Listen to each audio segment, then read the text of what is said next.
I am Linda Dunno. I am the current state president of AARP Indiana, and I reside in Fort Wayne, Indiana. I have been blessed to be a caregiver in two instances, three if you count my mother, but for about 30 years I've taken care of my mom and my father who've both passed.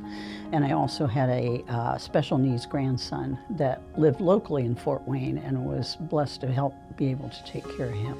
The experience with Cohen, being local, I didn't have as many external expenses, but the 30 years with my parents, I lived in Maine and I lived in Ohio while they lived in Florida.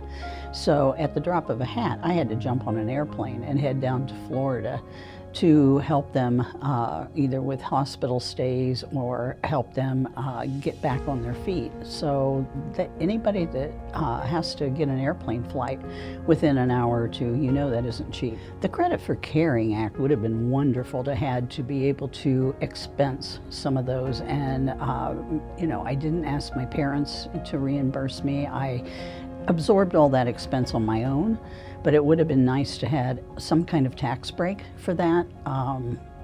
You don't realize how the dollars add up between travel, meals, etc. if it's long distance. And families are so transient today that a lot of people don't live in the same community as their parents. Senator Young, I know that you yourself have been a caregiver and you understand that you're going to do it for your family no matter the expense. But it would be great if we could give a little relief to those people in the future that are caring for loved ones. Do you remember the old saying of tying a string around your finger so you don't forget?